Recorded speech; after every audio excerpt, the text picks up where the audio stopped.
Hello and welcome to Leeds Marsh Lane Station.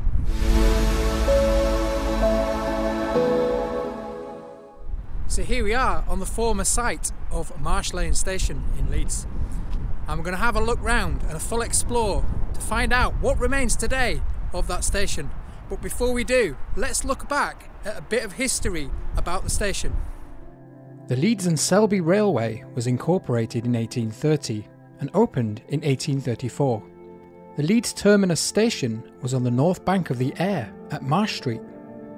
It was originally proposed in 1821 as a response to the congested Aire and Calder Navigation Canal, and was originally proposed by George Stephenson to run from Hull to Liverpool. The line included the Richmond Hill Tunnel, which was the first tunnel in the world where passengers were drawn by a steam locomotive. Marsh Lane was the first station for the city of Leeds, even though it was on the outskirts of the city itself. Leeds would have many terminus stations built thereafter, and many of which I've already covered on the channel. The original station was made up of 4 lines of track, all terminating towards Marsh Lane. They were used for both goods and passenger services. The station platforms were on the first floor, with a small ticket office at street level. The building had an iron roof supported by cast iron columns. The rest of the site contained railway sidings and goods warehouses, along with railway workshops. The railway was purchased by the York and Midland Railway Company in 1840, and all passenger trains were diverted to the slightly closer Hunslet Lane Station, where Crown Point Retail Park now sits.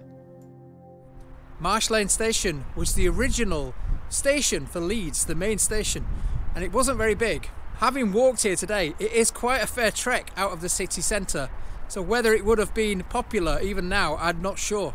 But it is worth mentioning that the original Marsh Lane Station, because there was 2, was here, and right on this patch of ground behind me. That's where it used to terminate with the passenger platforms. That later turned into a goods line, and then the new Marsh Lane Station moved on to the viaduct just down here, which we'll see shortly. But I'm just going to tell you a bit about why that happened. Around 1863, major changes were made at the Marsh Lane site, with the old passenger services now diverted to Hunslet Lane.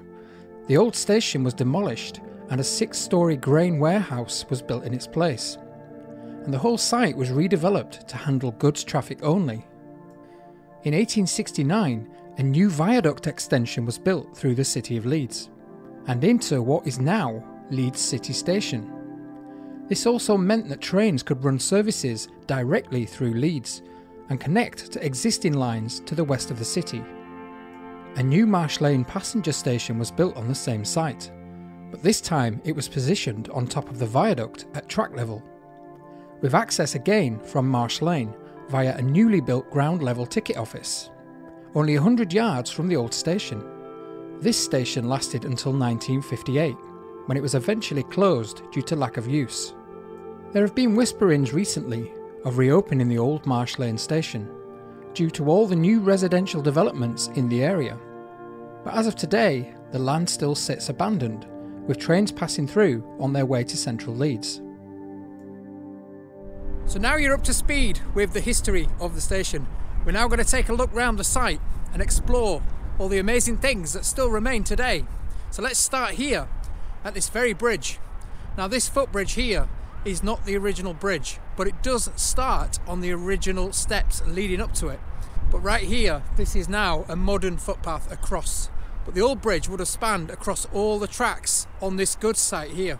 And now all this site here used to be the former sidings and goods yards. And as you can see today, it's still quite industrial.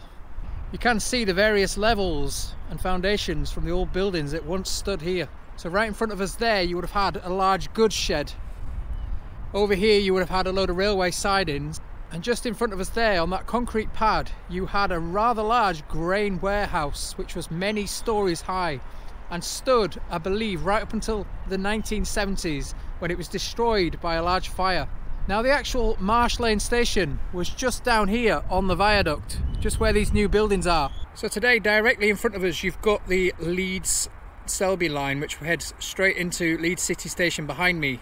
And the line that you can see directly in front was the original spur, or one of them, that used to come off and head in this direction into the platforms, which would have been right there on this mound here.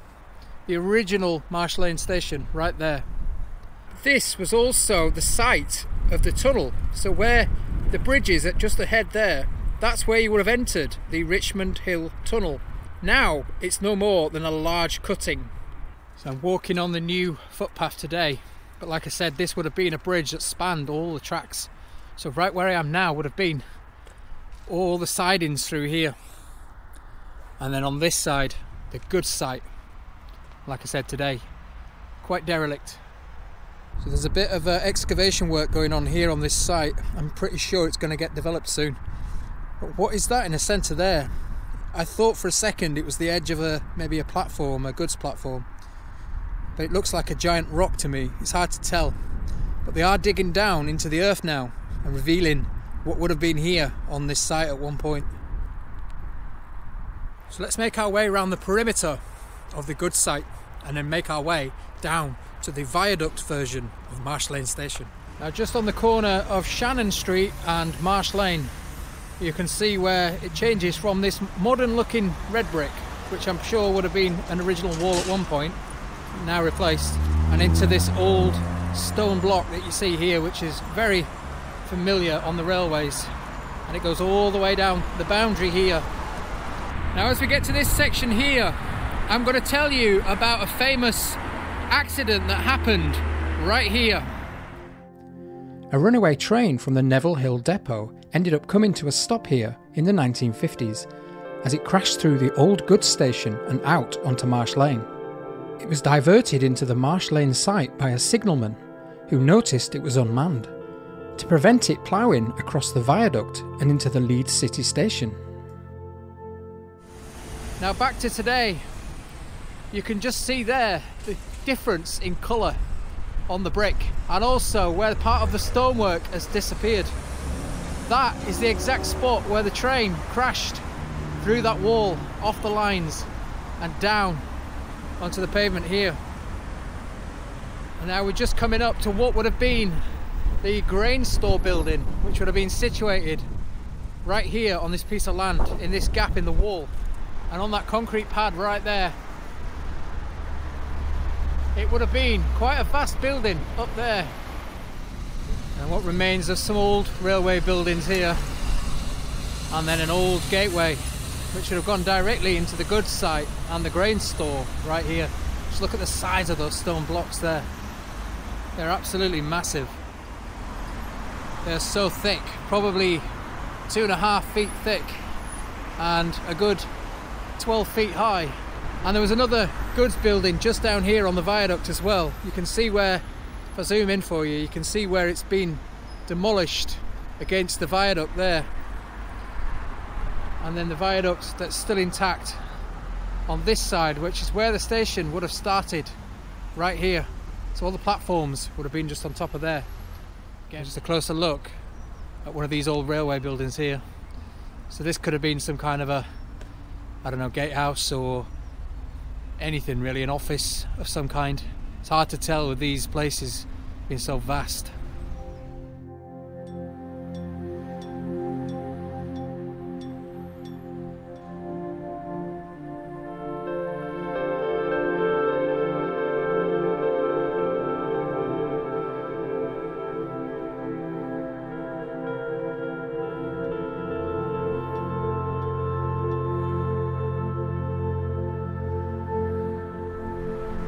Here we are a bit closer to what was Marsh Lane Station. Now I believe you entered it from this side here, so somewhere around here, and it's really hard to tell because there's not many pictures of it, was a building, and this was the entrance to the station. And this wall here may be a back wall of that building, who knows? It looks like that to me. There is also rumours that there was an access underneath these arches, and it's believed it may have been this arch here. Again, I can't confirm that for sure. Maybe somebody remembers. Was that an entrance to the station from underneath the viaduct? What I would do to get behind there today. Like I say, you did have the platforms on the top, but only for the left side. We're now on the other side, and the platforms for this side would have been at the top of these old stairs here. And you can see where the viaduct steps out there, which is wider for the platforms. But right here, as you can see, there was an old staircase that led up to those platforms. You just look up there, you can see where the staircase would have headed towards me now. So if I bring you out to the side, you can clearly see that step up there. And then there's these arches all the way up the side here. Now on the other side of here is where the other goods shed would have been. And then that footbridge that I started the video at is just up there to cross the tracks.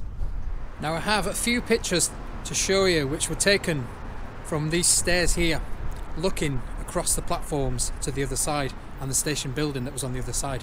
And unfortunately, I was going to send the drone up here and get you a couple of before and after shots, but I can't do it because this is a live railway line, and as you can see there is a live power line right above my head, which is where I would need the drone to hover. So I'm going to put them in and just show you them instead.